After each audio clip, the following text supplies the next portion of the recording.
أعوذ بالله من الشيطان الرجيم بسم الله الرحمن الرحيم كيف تكفرون بالله وكنتم أمواتا فأحياكم ثم يميتكم ثم يحييكم ثم إليه ترجعون۔ کیسے تم انکاری ہو اللہ کی ذات کے، جبکہ تم مردہ تھے اس نے تمہیں زندہ کیا، پھر وہ تمہیں موت دے گا، پھر وہ تمہیں زندہ کرے گا اور تم اسی کی طرف لوٹائے جاؤ گے۔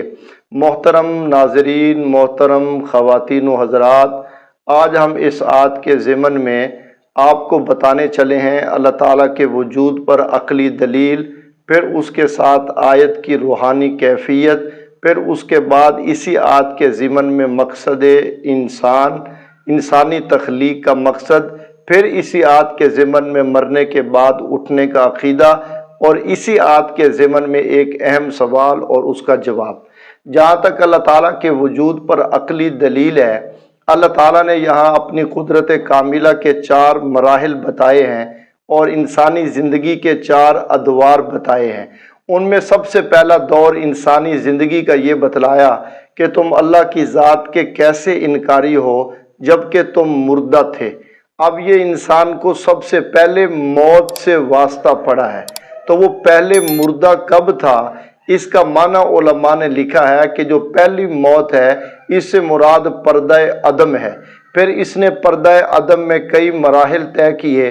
پہلا مرحلہ پردہ عدم میں وہ تھا جو کبھی عالم ارواح میں تھا، اور دوسرا مرحلہ پردہ عدم میں یہ تھا کہ جب وہ صلب پدر اپنی باپ کی پیٹھ میں آیا، اور تیسرا پردہ عدم میں مرحلہ یہ تھا کہ جب وہ رحم مادر میں آیا اور اس نے 9-10 ماہ کا عرصہ گزارا۔ پھر رحم مادر میں اس نے کتنے ارتقائی تخلیقی مراحل طے کیے، کبھی وہ نطفہ، کبھی وہ مضغہ، کبھی وہ علقہ، کبھی وہ عظام، کبھی وہ لحم۔ یہ وہ اس کی تخلیق کے ارتقائی مراحل ہیں جو اس نے ہر 40 دن کے بعد اپنی ماں کے پیٹ میں اس نے طے کیے ہیں۔ اور پھر اللہ تعالیٰ ارشاد فرما رہے ہیں کہ اس موت کے بعد، عدم کے بعد ہم نے اسے وجود بخشا، یعنی اس کو زندگی دی۔ پھر یہ دیکھنا ہے کہ اس زندگی کا مادہ تخلیق کیا ہے۔ چنانچہ مٹی اور نطفہ یہ مادہ تخلیق ہیں۔ اس میں اللہ کی قدرت کیا ہے؟ کبھی ہاتھ میں وہ زمین پہ گری پڑی مٹی اٹھاؤ، اور پھر کبھی اس انسان کو دیکھو جو اپنے اندر حس بھی رکھتا ہے، شعور بھی رکھتا ہے، عقل بھی رکھتا ہے، روح بھی رکھتا ہے، سننے کی صلاحیت بھی رکھتا ہے، اپنی آنکھوں سے دیکھنے کی صلاحیت بھی رکھتا ہے، اور اپنے اندر سوچنے دھڑکنے والا دل بھی رکھتا ہے، اور اپنے سر کے اندر جو ہے وہ سوچنے والا دماغ بھی رکھتا۔ کہاں یہ مٹی اور کہاں ان صفات والا انسان؟ یہ اللہ تعالیٰ کی قدرت کا رنگ نہیں تو پھر اور کیا ہے؟ اور اللہ تعالیٰ ارشاد فرما رہے ہیں پھر اس کے بعد تم موت کے گھات میں اتارے جاؤ گے، اور یہ وہ موت ہے جو اس کو دنیا کے اندر آتی ہے۔ اور پھر اس موت کے بعد پھر اس نے 2 مرحلے اور طے کرنے ہیں، ایک قبر اور برزخ کی زندگی والا۔ قبر اس جگہ کا نام ہے جہاں میت رکھی جاتی ہے، اور برزخ اس وقت کا نام ہے جو مرنے کے بعد سے اٹھنے تک یہ وقت اپنا وہ طے کرے گا۔ پھر اس موت کے بعد اسے پھر ایک نئی زندگی سے اس کو واسطہ پڑے گا، اور اللہ تعالیٰ نے اپنی قدرت سے پھر اس زندگی کو ابدیت عطا کی ہے، یعنی نہ ختم ہونے والی زندگی ہے۔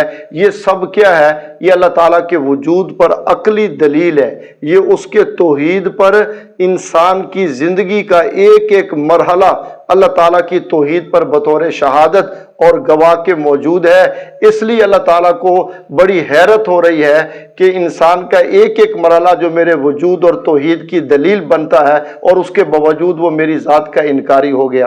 اور پھر اس کے بعد اس آیت میں اللہ تعالیٰ نے ایک روحانی کیفیت بھی بیان کی ہے۔ وہ روحانی کیفیت یہ ہے کہ یہ آیت ایک پیغام دے رہی ہے۔ وہ پیغام یہ ہے کہ انسان کو اپنی حقیقت سمجھنی چاہیے کہ اس کی حقیقت کیا ہے۔ کہتے ہیں ایک نوجوان جا رہا تھا بڑی اکڑ کے ساتھ، ایک اللہ والے سے اس کا ٹاکرا پڑ گیا، اور وہ اللہ والے سے کہنے لگا تو مجھے جانتا نہیں ہے میں کون ہوں؟ اس نے کہا بہت اچھی طرح جانتا ہوں، اگر تو کہے تو میں تیرا تعارف کروا دوں۔ اولو کا نطفہ، آخرو کا جیفہ، وما بینہما تحمل العذرا۔ اگر میں تیرا آغاز دیکھوں تو وہ نطفہ ہے، اگر تیرا ایک انجام دیکھوں، تیرا اختتام دیکھوں تو وہ میت ہے اور مردہ ہونا ہے، اور اسی کے درمیان میں تیری زندگی دیکھوں تو سیروں کے حساب سے گند ہے جو لیے پھرتا ہے، اور تو کس چیز کی اکڑ کرتا ہے۔ تو اس لیے یہ آیت انسان کو اس کی حقیقت سے آگاہ کرنے کے لیے کافی ہے۔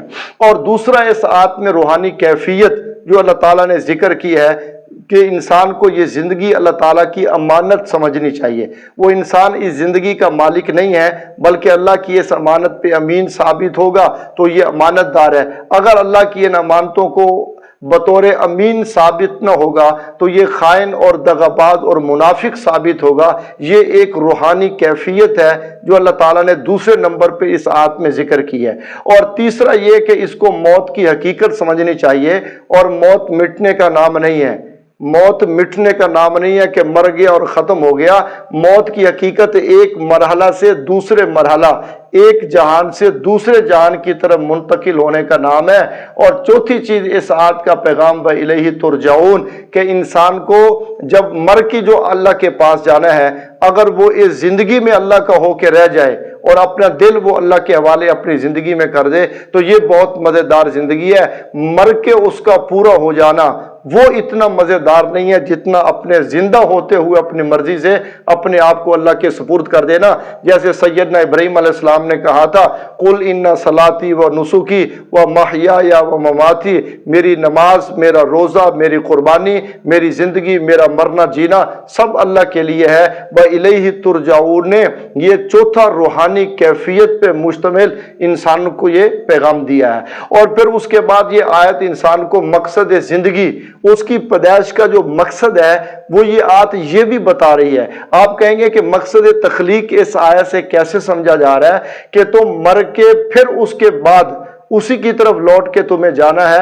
اگر اس کا کوئی پیدائش کا مقصد نہ ہوتا تو پھر اللہ تعالیٰ کی طرف لوٹنے کا کیا مطلب ہے؟ چنانچہ اللہ کی طرف لوٹنے کا مطلب ہے کہ اس کو اپنے کیے کا حساب دینا ہے۔ آیا کہ اللہ نے اس کو جو زندگی جیسی نعمت دی ہے اس نے اس نعمت کو اپنی مقصد کے تحت گزارا ہے یا اس کو بے مقصد گزار کیا ہے؟ اسی حساب کے لیے مرنے کے بعد اس کو اٹھنا ہوگا۔ اور قاضی ثناء اللہ پانی پتی صاحب رحمہ اللہ اپنی تفسیر میں لکھتے ہیں کہ یہ جو آیت ہے یہ آیت مرنے کے بعد اٹھنے والے عقیدے کی بھی دلیل ہے۔ اور یاد رکھیں کہ مرنے کے بعد اٹھنے کا جو عقیدہ ہے یہ دنیا کے نظام عدل کی ضمانت ہے۔ اگر یہ عقیدہ دماغ میں موجود ہوگا تو دنیا میں نظام عدل بھی ہوگا، اور جب یہ عقیدہ دل دماغ سے چلا گیا تو دنیا کا جو نظام عدل ہے یہ نظام ظلم اور نظام جور کے اندر جو ہے وہ بدل جائے گا۔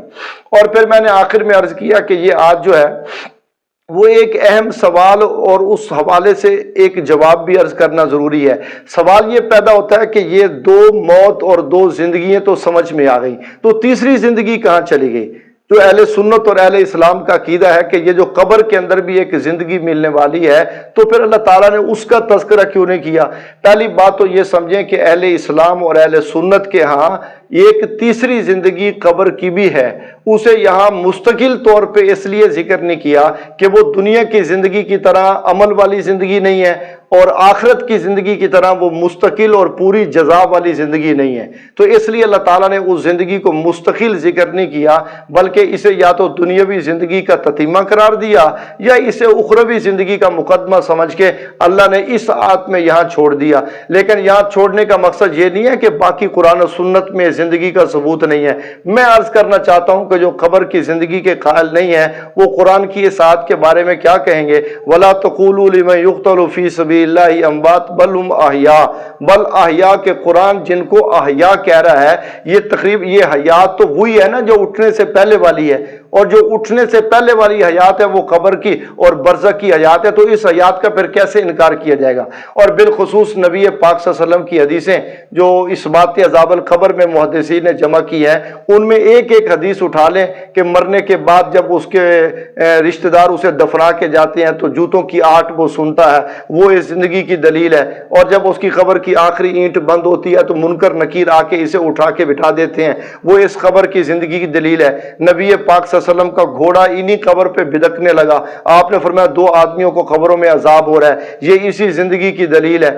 ہیں، اور پھر اسی طریقے پر اللہ تعالیٰ نے نبی پاک صلی اللہ علیہ وسلم میں اور بھی بہت ساری حدیثوں کے اندر اس زندگی کی جو ہے نا وہ خبر دی گئی ہے۔ تو اس لیے یہ زندگی مستقل اس آیت میں ذکر نہیں ہے، لیکن دیگر بہت ساری آیت میں، جیسے آل فرعون کے بارے میں کہا کہ انہیں ہم جو ہے نا وہ صبح و شام آگ پیش کرتے ہیں۔ اب یہ آل فرعون پہ آگ کہاں پیش ہو رہی ہے؟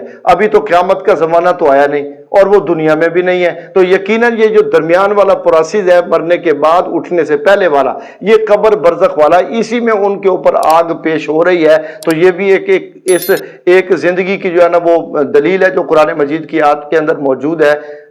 اور میں اگر یہ آپ سے عرض کروں کہ اس پوری آیت کو مصور پاکستان علامہ اقبال نے اپنے ایک شعر کے اندر بند کیا ہے، اور میں ان کا وہ شعر قرآن کی اس آیت کی باقاعدہ تفسیر قرار دیتا ہوں۔ خرد مندوں سے کیا پوچھوں کہ میری ابتدا کیا ہے، میں فلسفیوں سے، داناؤں سے ہیں اور عقل مند لوگوں سے کیا پوچھوں کہ میں کیسے پیدا ہوا، خرد مندوں سے کیا پوچھوں کہ میری ابتدا کیا ہے، میں تو اس فکر میں رہتا ہوں کہ میری انتہا کیا ہے۔ اللہ تعالیٰ اسی فکر میں ہمیں زندگی گزارنے کی توفیق بخشے۔